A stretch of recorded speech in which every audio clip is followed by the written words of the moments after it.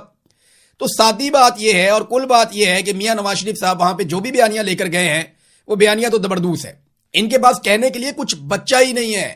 کوئی ایک بچہ بھی میٹرک کا اٹھ کے کھڑا ہو جائے نا میاں صاحب سے سوالات کرے تو آج میاں صاحب جواب نہیں دے سکتے. میاں صاحب انٹرویو دیں گے اپنے کسی بہت قریبی صحافی کو، وہ ہلکی بالنگ کروائے گا، میاں صاحب ہلکی شاٹیں ماریں گے. بس یہی اب اوقات رہ گئی ہے. پالیٹکس میں میاں صاحب کو کھڑا ہونا پڑے گا. میں آج بھی یہ کہتا ہوں کہ قسمت نے آپ کو 3 مرتبہ وزیر اعظم بنایا اسٹیبلشمنٹ کی مدد سے. آپ یہ موقع ہاتھ سے نہ جانے دیں. آپ بوڑھے ہو گئے، آپ کی سیاست کی یعنی آخری اننگ چل رہی ہے آپ کی. تو کم سے کم اس کو تو ٹھیک طریقے سے کھیل لیں، اپنی تاریخ تو ٹھیک بنا لیں.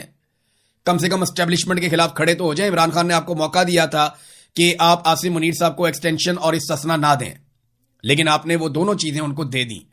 اب بھی موقع ہے میاں صاحب، سیاسی لوگوں کو اکٹھا کریں اور سیاسی انداز میں فیصلے کریں. پاکستان کو سیاستدان آگے لے کر بڑھیں گے تو یہ ملک ترقی کرے گا. ملٹری اسٹیبلشمنٹ پاکستان کو مزید نقصان پہنچائے گی. اور میں اس لیے نہیں کہہ رہا کہ وہ بہت ہی بدنیت ہیں، وہ اپنے مفاد کے لیے تو کام کرتے ہیں لیکن ان کا دماغ ہی اتنا ہوتا ہے نا، ان کی قابلیت نہیں ہے. جس کی جو قابلیت ہے، جس کی جو صلاحیت ہے اس کے مطابق کام کرنا چاہیے. نواز شریف نے ایک اور بات کی کہ میں کارکردگی پر ووٹ مانگنے آیا ہوں، کارکردگی کی بنیاد پر. کارکردگی کیا ہے جناب آپ کی؟ آپ اپنی جوانی سے لے کر اب تک اقتدار میں ہی ہیں. یا آپ پاکستان سے باہر چلے جاتے ہیں یا آپ اقتدار کے اندر رہتے ہیں. میاں صاحب اپنی کارکردگی بتائیں نا آپ کی کیا ہے. آج اگر آپ کہتے ہیں گلگت میں فلانی چیز نہیں بنی یا وہ چیز نہیں بنی یا یہ چیز نہیں بنی تو یہ سارا کچھ آپ کے ادوار میں ہی نہیں بنا نا. عمران خان کا تو چھوٹا سا دور ہے بیچ میں، سارا ملبہ آپ اس چھوٹے سے دور پہ تو نہیں ڈال سکتے. لہذا اب ان کے بعد اتنا بھی کچھ نہیں بچا کہ یہ عمران خان پہ الزام ہی لگا دیں. ناظرین ہاں دوسری طرف ایک اور خبر ہے کہ اڈیالہ جیل کے باہر ابھی جب میں ویڈیو ریکارڈ کر رہا ہوں اس وقت بھی وہاں سے ڈیولپمنٹ آ رہی ہے کہ علیمہ خانم، ان کی بہنیں سہیل افریدی، ان کی کیبنٹ کے کچھ لوگ اور ان کی پارٹی کے کچھ لوگ اور کچھ کارکن وہ اڈیالہ جیل کے باہر پھر سے پہنچ گئے ہیں اور وہاں جا کر انہوں نے احتجاج شروع کر دیا. اڈیالہ کے باہر جو ناکہ ہے وہاں پہ پولیس نے انہیں روک لیا اور وہاں پہ وہ بیٹھ گئے. اب وہ وہاں پہ احتجاج کر رہے ہیں. اس سے کوئی فرق نہیں پڑتا ملٹری اسٹیبلشمنٹ کو بھی اور ان کی بنائی ہوئی حکومت کو بھی، اس سے کوئی فرق نہیں پڑتا. یہ ہر ہفتے جا کے آپ وہاں بیٹھ جائیں، آپ صرف ایک حاضری لگاتے ہیں کہ ہم یہاں پہ آئے ہیں. جب تک آپ لاکھوں لوگوں کو نہیں نکالیں گے تب تک کوئی فرق نہیں پڑے گا. سہیل افریدی صاحب نے اپنا موقع بہت حد تک ضائع کر دیا. میں یہ نہیں کہہ رہا کہ اب ان کے پاس بالکل چانس نہیں ہے، میں یہ بھی نہیں کہہ رہا کہ اب وہ کوئی تحریک چلانے کے قابل نہیں ہے. ہاں میں یہ کہہ رہا ہوں کہ ان کے پاس جو موقع تھا انہوں نے بہت حد تک ضائع کر دیا. سہیل افریدی کے آنے کے بعد نوجوانوں کو ایک انرجی ملی تھی، انہیں اکٹھا کیا جا سکتا تھا، لاکھوں نوجوانوں کو ساتھ جوڑا جا سکتا تھا، لیکن سہیل افریدی کی توجہ دوسری چیزوں پہ چلی گئی. بہرحال وہ پھر وہی مطالبات کر رہے ہیں جی عمران خان سے ملاقات کروائی جائے، ان کا علاج کروایا جائے. نہ ملاقات، نہ علاج، نہ رہائی، کچھ بھی نہیں. یہ ساری چیزیں عاصم منیر صاحب نے نہیں دینی جب تک پاکستان کی عوام لے گی نہیں. اور پاکستانی عوام کو متحرک کرنے کے لیے، اسٹریٹ موومنٹ چلانے کے لیے سہیل افریدی صاحب نے ابھی کوئی پہلا قدم بھی نہیں اٹھایا. کوئی کام وہ اس بارے میں نہیں کر سکے. ہاں ایک اور دعویٰ انہوں نے کیا، اس کی تصدیق ہو جائے گی آنے والے وقت میں. انہوں نے کہا جی کہ سرپلس بجٹ ہم نہیں دے رہے، ہم بیلنس بجٹ دے رہے ہیں. یعنی جو پیسہ ہمیں وفاق سے ملا ہم نے سارا عوام پہ خرچ کر دیا ہے، یہ انہوں نے دعویٰ کیا. یہ بھی پتہ چل جائے گا 2-4 دن میں سمجھ آ جائے گی. لیکن انہوں نے کہا جی اپنی توجہ وفاقی بجٹ کی طرف رکھے، اس سے پاکستان کو فرق پڑے گا. ہمارا بجٹ ہم جانے، خیبر پختونخوا کی عوام جانے. نہیں جناب، ایسے نہیں ہوگا. اس طرح تو وفاقی حکومت بھی ہمیں یہ کہے گی کہ بجٹ ہم جانے اور ہماری عوام جانے.